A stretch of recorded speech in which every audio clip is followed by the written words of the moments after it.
Adam, good morning, my man. How are you? I'm great. How are you?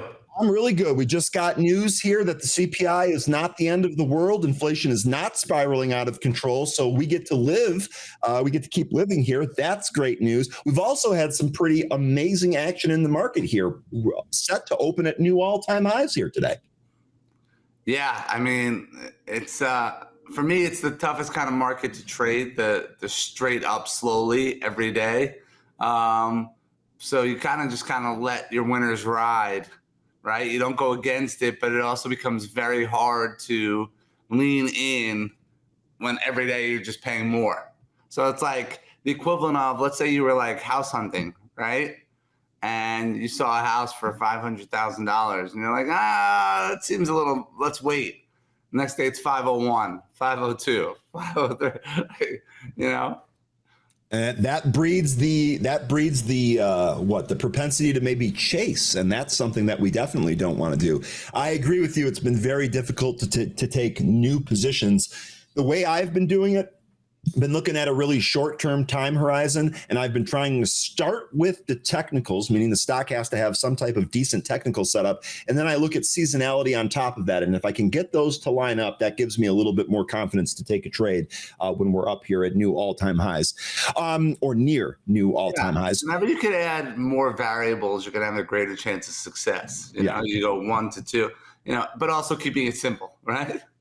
Absolutely. Okay, folks, join Adam Mesh and Tom Sosnoff for an exclusive webinar event July 15th. That's today, 4:30 Eastern. QR code is in the top. Well, first of all, what can you expect from that exclusive webinar event? I don't want you to give away the secret sauce, but can you tease it? Sure.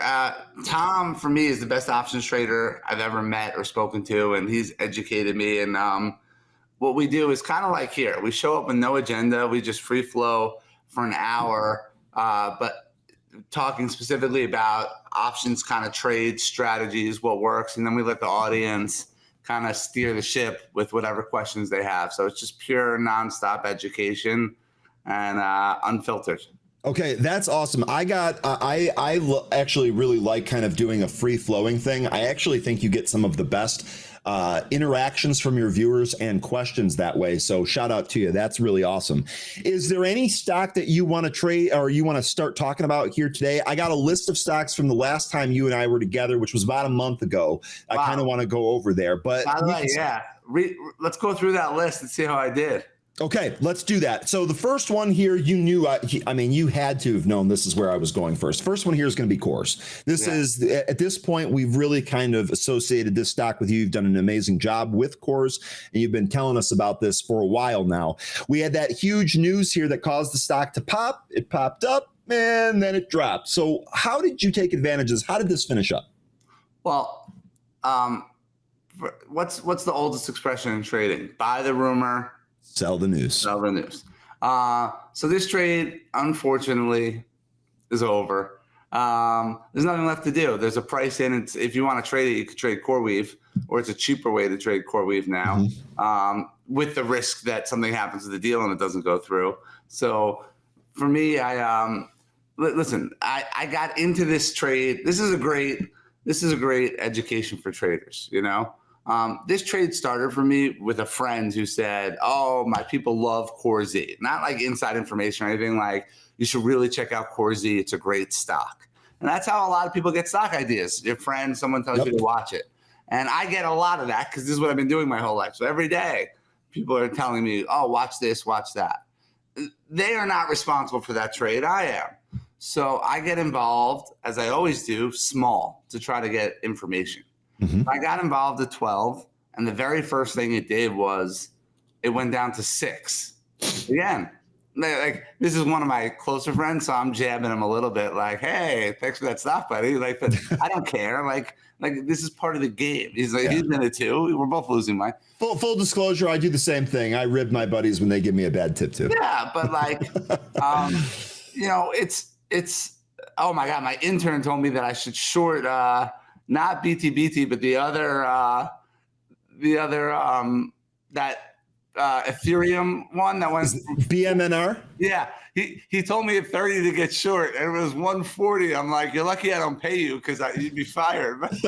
It's funny that you bring this up because I was actually going to ask you about this. I was going to ask you if there's any trades here. Well, I'll go. So just to finish the Core Z, so it comes down to $6, and then I start, looking into it, and now fundamentally, I hear that it's worth a minimum of 12 just based on their relationship with CoreWeave and the amount of business they do with them. And the only reason it was trading below it was when CoreWeave IPO'd and IPO'd below its price. CoreWeave was trading in the 30s when it IPO'd. It hit 35. So this stock was under par.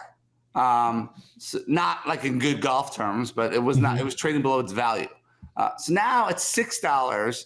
Having watched it come down from 12 to 6, having a target in my head of this is worth at least 12, now I start to put on a position more aggressively.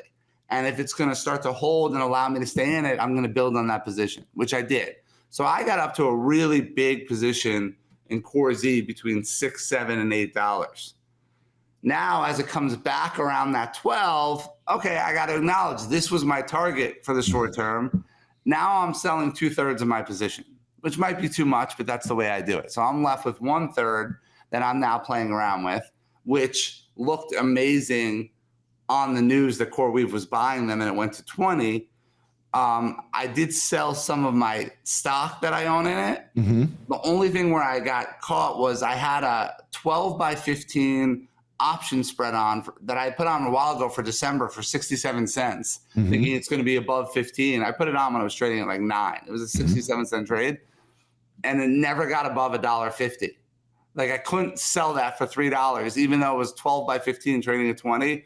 The premium didn't let me out. That was annoying. But the reason I said bring it up, I'm proud of that trade. I've been talking about it since 6. It hit 20. It's over. It was a really good one. I think that's why it was a good lead-in for what we talked about last time. I think also the last thing I said last time was to get involved with Bitto. Yes, you did. And that's been really good too, because Bitcoin's hit new highs. The dividend's really good. And, that one felt good. Absolutely. And this is the one that pays the dividend too, right? Yeah. So this is pretty sweet. What do you think about that Bitcoin move up past 120? Oh my God. Someone was just talking to me yesterday that remember when Bitcoin was at like 12,000 and someone came on TV and said it will be over 100,000 one day. And we were like, do you think? And now what are they saying? 500,000, a million? Who knows? I don't know. They keep rolling it up and out is what they keep doing, to borrow the options term. Yeah. I don't know. I'm with you there. I've been told a number of times in my life that Bitcoin is a scam and it's a pyramid scheme and it's going to zero and I'm stupid for investing it. I've had a lot of laughs since then and some nice things that I've been able to acquire because I stuck with it. So, okay, good stuff there. I did want to talk about a couple of the other stocks here, just mainly to see if you're still interested in them. One of the other small guys that our group kind of likes here is MVST. This is Microvast Holdings that you talked about last time. I think it might be a little bit lower, but we're basically in the same area here. But what's your thought here on MVST? Well, in Mesh Prime, my service, it worked out for me because we owned it at 2 and we had sold calls at 3 and they got run over. So now we could roll them again. So the move down for us was a good thing because it allows us to stay in the trade rather than being taken out for a smaller profit. So that's one of the good times where the hedge paid off. And we're allowed to stay in it. I don't like that it failed a couple times at 4, and like it looks really good, and then it just kind of falls. Yep. So I'm going to stay in it small. I'm not giving it up on it, but I don't think it's a big position. Okay. And I think actually one of the things I'd be looking at here if I was long MVST, full disclosure, I'm not, but if I was, I'd love to see a recapture of that 50-day, especially in pretty short order and a close above. That actually might set us up for testing that 4 level and then maybe that other high. What do we have up here? 4 and change, 460 something or other. Okay. Another speculative play. I liked this one. You said this was a speculative play that you were looking for news on. This is going to be Triple D, 3D Systems. This is going to be one of those 3D printing stocks. Did you get your news? Doesn't look like it based on the price. No, the news had been out I was waiting for the idea of the news to take form. That's why I said it's a longer term play. Gotcha, The news is gotcha. they got into recycling parts business, which is a really big business with a lot of potential, but they still have to develop it and everything. I think this was like $1.54 when we talked about it, so hasn't gone much. But It's basically flat. It's yeah, basically flat. that's like So, a more longer term hold. okay. Looking back, I'm a little like it would be like if a girl told me I used like a bad pickup line. I'm like, I feel like not great that I brought that one up yet. I probably should have waited. Yeah, it happens. Hey, some I've been very, very early. Actually, one of the big stocks that I was way early on was ONDS. And I started talking about that too early. Now it's starting to pan out, but a lot of crap has happened between now and then. So here we go. Here's your big winner, I think. You'll have to tell me. PCT. I believe that if I recall correctly, and I'm just going off some notes here, I believe that this was designed to be a very quick trade, and I think that you were trading the $8 calls. Did I get that right? So we were in the $8 calls. We sold them for a 300% win. Bang. First for 200, then the rest for 300, and then we flipped it into puts underneath the $10 strike for over $1. We collected. We covered half for 50 cents, and the rest is on pace to go to zero, which means we will have full collection on the rest. But yeah, this I hope this doesn't do like I've had a bunch of stocks over the last couple of years get away from me. Where they start to go up and then you just can't get in. And the Palantir is a great example where it started in the 20s. It was a vertical move through 100. And then Hood also, I was trading at 16. I looked at like a year ago and went to 20, 30. Now it's over 100. And now you know what other one's doing the same thing that looks like that feels like that? SoFi. SoFi looks like, here we go. I feel like I'm gonna be looking at SoFi at $50 or $60 and be like, oh my God, I own that at $4, So I bought some long-term. I actually went out just because I got so sick of this happening to me. I think I own the 2027 calls in SoFi. Okay. So you have some exposure, at least. What kind of strike do you have in there? Like the 20, look here. Because I was like, I'm not letting this one go. I own the January 16th.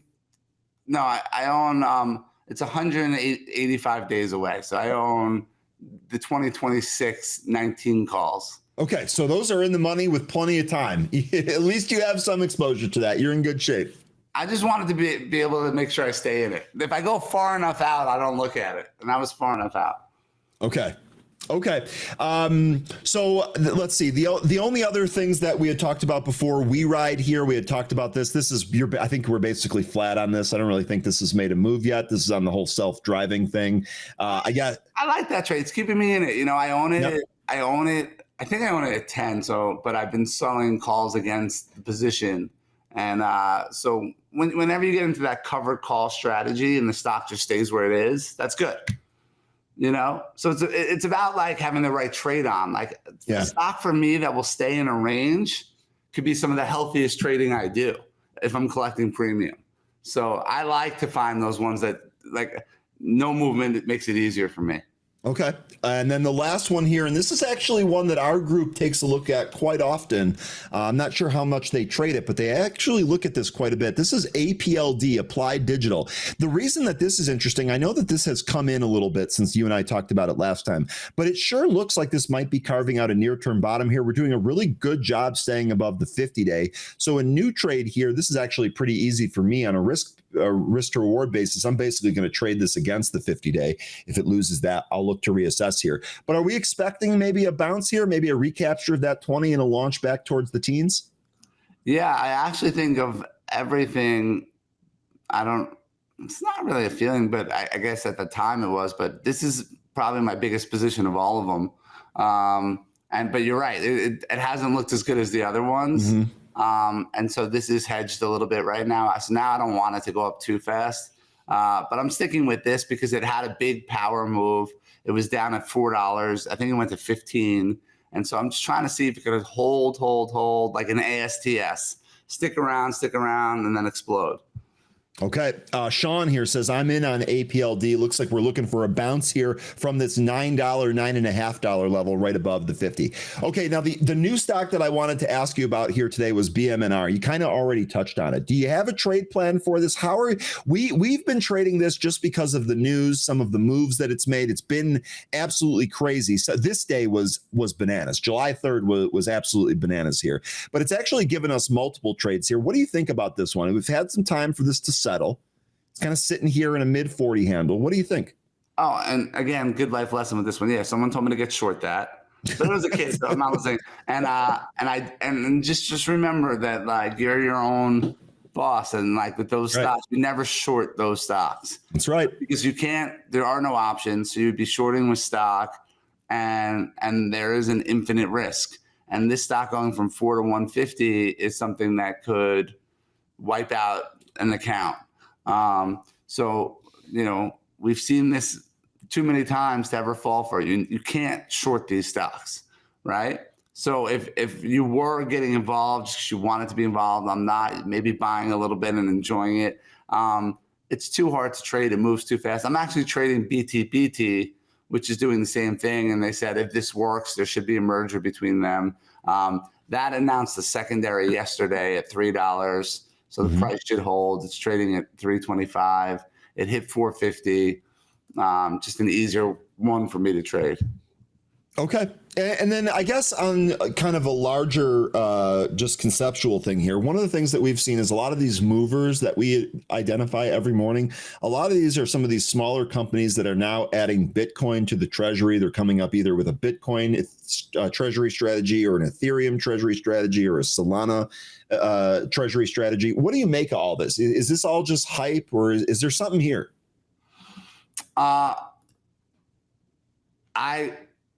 I'm reading the book When Genius Fails right now about the failure of long-term capital management, which was like all the smartest people created this perfect hedge that comes undone and wipes out the firm and almost Wall Street. And so, like MSTR as the leader in this idea and strategy, I'm not convinced that one day that won't fail. Just because whenever you have a weird hedge on, if things go wrong, I don't know if they have it perfectly measured. So I think I'm certainly not betting against it. I don't understand it completely. Like I understand it enough. For when you're trading the other ones, though, it's really about how long will it stay relevant. It's hot. Everyone's talking about it. Yep. How long will this be relevant? Because when they're not thinking about it, it's going to die and come back down and just be left alone. When the volume and the interest goes away, it's going to fall hard. So it's really just a public eye momentum story. It's not a fundamental play. There's no way that stock could be at that price fundamentally. So okay. Really, it's like if Adidas came out with a new sneaker, and you're buying Adidas stock because everyone likes this sneaker, you're betting on how long that sneaker is going to be popular. Because as soon as that sneaker is not popular, you got to watch out. Your thesis is over. So I'm glad that you're saying all of that, because we look at these on a pretty regular basis. And my thought here is none of these are really buy and holds, right? If you want to trade some of the momentum, you want to trade some of what's going on, that's fine, but they're not buy and holds. And you're absolutely right. We've seen a number of these. They trade like less than 100,000 shares a day on average. And then one day they announce this treasury strategy. They trade several million. They suck everybody in. And if you overstay your welcome, now you're trapped in a ghost town where you have no chance of getting out. The stock's really retraced a whole bunch. So good to hear that from you. It looks like we're looking at the right things here. And by the way, I see I've been checking out your chats because you're the best chatting people in the industry, and everyone's writing in. A lot of SoFi was popular, and then Lindsay, I am in Soundhound also. We have that in my Mesh Prime service. It's been, it's interesting. They removed it from the one of the indexes. It was supposed to be one of the indexes. They removed it, which I thought was weird, but that wasn't a negative for the stock. It's staying around that $11 price. Looks strong. That one is keeping my interest because it's not going away. So yeah. And then the other thing, so the index is one thing. The other thing is that the big move here happened because of an NVIDIA partnership that has been dissolved. That's it, right? All the relationships are ending, and it's still holding. Yes, that's what's weird. So let me tell you one more thing, though. Fundamentally, I think it's important to know. Do you guys know what SoundHound does? They do like the AI at like the drive-throughs for fast food places? No, maybe, but in general, they do the AI for customer support so that it sounds like, have you ever had it where you're speaking to someone in a different country and it's a little frustrating because you're not being taken care of? This is supposed to be customer support that sounds like you would want it to sound AI, and you can't tell even that it's AI. Like, it's supposed to be that next level customer support. So as someone who just got off the phone with United Airlines after an 1.5-hour phone call where I couldn't really understand who I was speaking to, I'm like, this technology is needed. We want it, and we want this one to work. Please tell me that they found your bag. No, this was my flights. They moved my flight 7 hours back, and then they changed their minds and moved it 3 hours early. We were in Aspen. My wife was on a mountain. I had to send a car for someone to go pick her up on the mountain because we were going to miss our flight. But anyway. Okay. That's actually gives me anxiety just listening to that. SoundHound here. Groundbreaking AI-driven products like smart answering, smart ordering, dynamic drive-through, and Amelia AI agent. So Sound basically sounds like a call center that utilizes or leverages AI, and they have several different applications for that. By the way, Ryan, yeah, are you becoming a more avid ChatGPT user? Yes and no. Yes, as in I use it more often, but no, I use Perplexity. So you use some form of AI? I use a large language model. I use Perplexity every day. I can't believe how good it is and how much more I'm using it. And just as an example for anyone, like, we're supposed to go to Barcelona, and someone told us where we're staying, the rooms are really small. Mm-hmm. So I put in ChatGPT, hey, these are the dates I'm going to Barcelona. Can you give me a hotel near this hotel with bigger rooms? And then it gave me like 5. And then my wife's like, no, that one's too expensive. And I'm like, how much is it per night? And she goes, that can't be right. And then she called, and it was 100% right. And then it was it plans everything for me, and instantly, by the way, this isn't even me speaking right now. I'm just reading what ChatGPT responds to you. But it's ridiculous. It is insane. Actually, I have kind of a similar real quick story. I was actually working on getting vanity plates for my car, and I had to call the Secretary of State. Anyone out there that has tried to call the Secretary of State knows how terrible that is. And I didn't want to go through the menu and the switchboard and all that baloney. So I typed into Perplexity, what is the number to call to actually speak to somebody about, it was telling me that I could not get a vanity plate because the car was leased. I bought the car, so it was the previous owner that had turned the lease in. They gave me a number where when I called it, I went straight to a human being. Really? Straight to a human being. Asked the questions, got what I need. I was like, I'm sold on this. Otherwise, I would have been on hold for 50 minutes trying to get through all the different options and get into a human. By the way, you called the State Department, you said? No, the Secretary of State. Secretary of State. So when we needed our passports expedited, we had to call our representative, and this was his last official act before he was thrown out of Congress and sent to jail. George Santos helped get me my passports. Well, at least you got them. At least you got them. Okay. First of all, join Adam Mesh and Tom Sosnoff for an exclusive webinar event today, July 15th at 4:30 Eastern. QR code is in the upper right corner there. Adam, really good stuff here today. Is there anything else you want to close out with? No, I love your audience. I love the participation, the comments, seeing everything they have come in, getting good ideas. It's what you've built is phenomenal, and I feel lucky I get to come on and speak with everyone. So and we're lucky that you get to come here too. We are going to do the movers, but I have one tongue-in-cheek news story that I got to get through here first. I promise I'll do it quickly. Adam, thanks very much for your time. We'll catch you next time. All right. See you later.